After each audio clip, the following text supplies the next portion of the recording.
This lesson is going to review safe practices for working online, specifically how to create good screen names and passwords. Let's first take a look at screen names.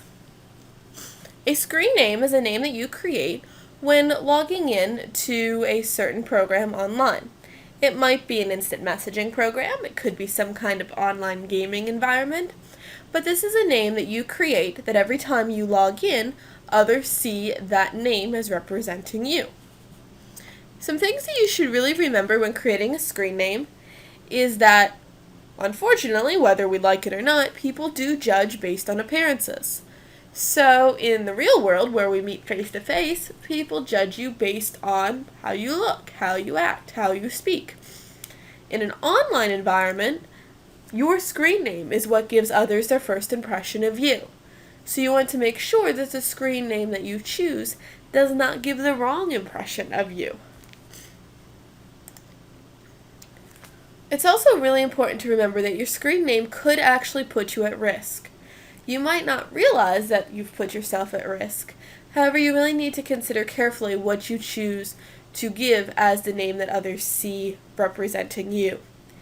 Sometimes people choose to create inappropriate names for themselves, such as love to meet you, I'm a cutie, and while those might sound fun to you, remember you don't know who's on the other side of all of those computers, of everybody else who's logged in, and you really might be drawing attention to yourself that you don't necessarily want. So avoid those inappropriate names. They might sound cute at first, but they are not something that you want to do. Actually, they can be very dangerous. Also, you don't want to choose a name that reveals too much information. You don't want to put your actual name in your screen name. You want to avoid important dates like your birth date, or your street address, or your telephone number.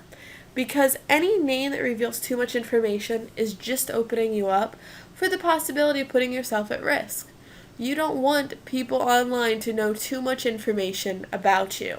And that's going to be the kind of the resounding theme as we're talking about privacy in the online environment, that you never want to give any personal information about yourself. So a screen name that would include your real name, for instance, is actually very dangerous for you and should be avoided.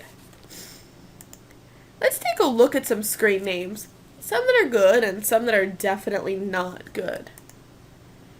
Some good ones: Simply Me, To Bore Not To Be, Lights On.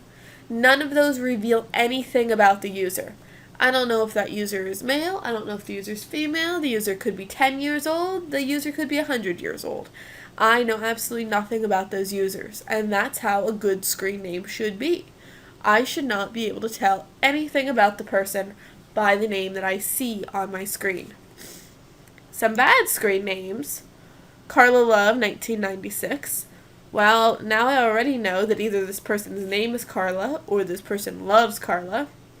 And I have some kind of important date for them, 1996. Could be a birth date, could be an anniversary date. Not really sure. Could be the date we fell in love with Carla, but it's definitely a significant date, and therefore way too personal to include in a screen name. Puppy Girl 234.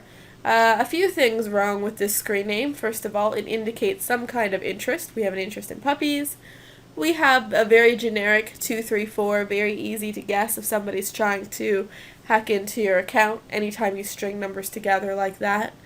And it's just not a very appropriate, solid screen name. Chocoholic, not a good screen name. It gives insider information about the person. I know that the person on the other end likes chocolate. If I'm trying to sell something to someone online and I see a screen name like that, you can bet I'm going to open up my sales pitch or conversation relating it somehow to chocolate. So even just that little bit of information really can affect how somebody interacts with you online.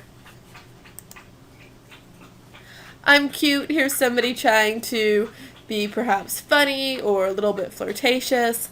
But again, names like this can really get you into trouble. You never know who's on that other side of that computer. So you really need to avoid names that are inappropriate like this one. Okay, so then let's take a look at passwords. Most passwords that people use are not secure. And by not secure, what I really mean is that they would be very easy to break into. To hack would be the computer term. Most passwords are names of baseball, football, or basketball teams, okay, so a person's favorite team, birth dates of family members, the year of a special sports event. A lot of people just use the word password or a variation of it, like they might put the number 1 after it. Number sequence, 1, 2, 3, 4, 5, 6, or letter number variation, such as ABC 1, 2, 3 or 1, 2, 3 ABC. I see this one a lot in students. Lots of students, when I watch them log in, definitely do the 1, 2, 3, 4, 5, 6. They just go right up the number row.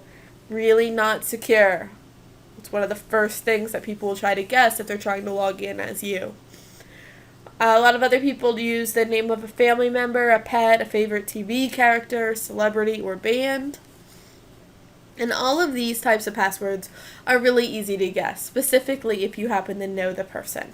If you know your friend is a One Direction fan, then you're going to try some variation of that as her password if you're trying to hack into her account.